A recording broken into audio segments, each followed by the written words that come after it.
Hi students, hope you understood the concept of perception. It's very useful because we have our own perceptions, and sometimes our perceptions misleads us to wrongly understand certain things. So that gives sometimes um, challenges, and then we may end up in some kind of issues. So to avoid that, it is better to understand the reality as much as possible by correcting our perceptions. So in this context, we will try to look at the perception in this module, how it is existing in the form of process. So what is actually the process of perception?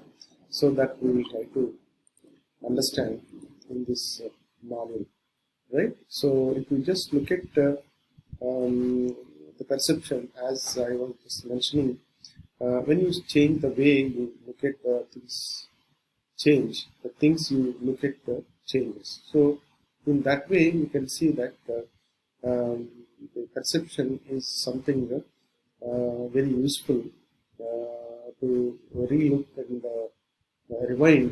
So what is what and what is right, what is wrong. So it's better to check once again. So if you see the process of perception has certain issues here. So perceptual process is something, it is input and then output. In between you will find organization of all activities. Right, input is nothing but right. It is data, data entry. Right.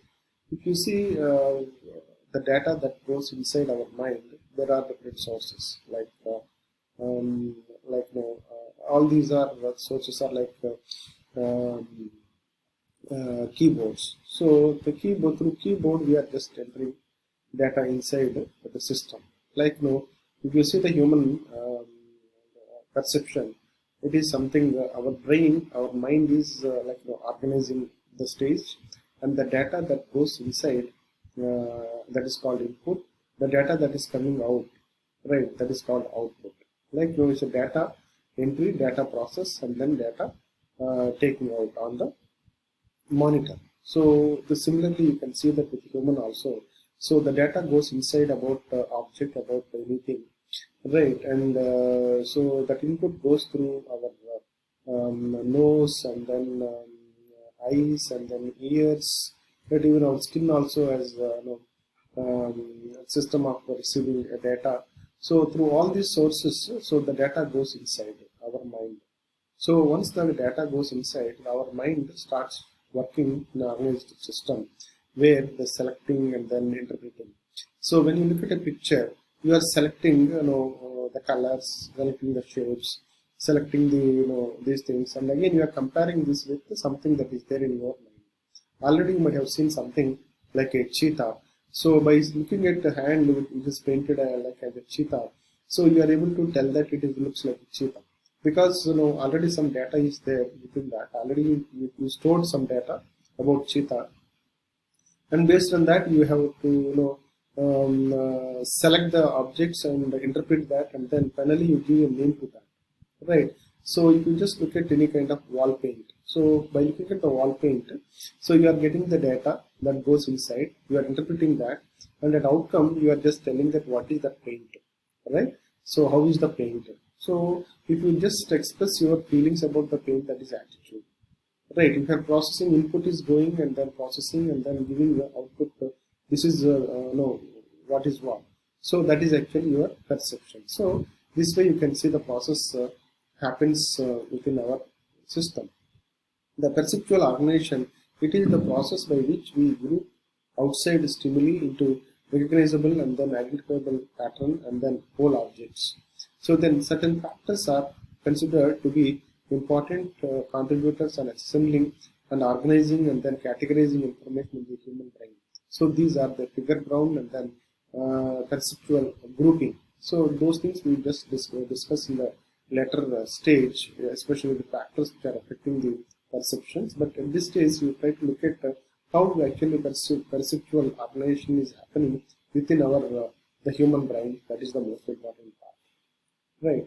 So when you look at these important things that are there, right, the process. So the sensation, through sensation, the information goes inside, and then we are selecting informations and organizing that information and translating that information and giving the name. So here you can see that input and then process and then output. So in this way you can see the data is entering inside, and then we are just analyzing the data and then giving the output on our monitor, that is on our behavior and our face also.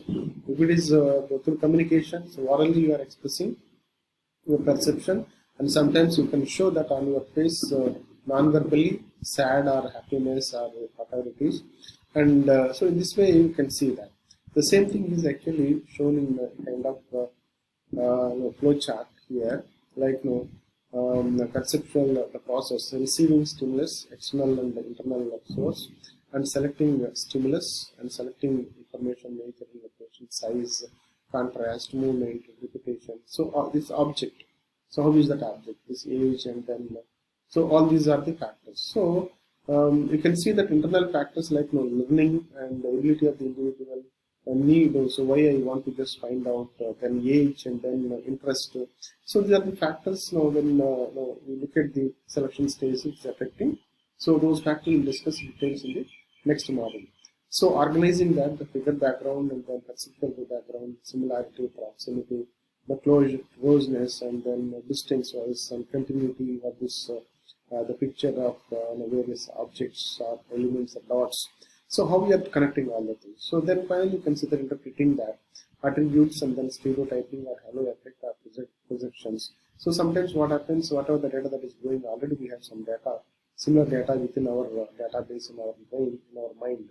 So that is going to affect, and then finally you are just responding by in a cover with the attitude or motivation or feelings or not, right? So in what way you can see the behavior. So in our behavior you can see the perception, attitude, values, and then the beliefs. So all these are there in our behavior. When you look at individual, if you want to understand the individual behavior, you have to first see the perception of the person, attitude of the person, beliefs and value system of the person. So that is the purpose of this particular the concept that you are trying to understand. So with this, let me stop here, and then we look forward to discuss the next the factors that are affecting the perception in the video 58. So thank you.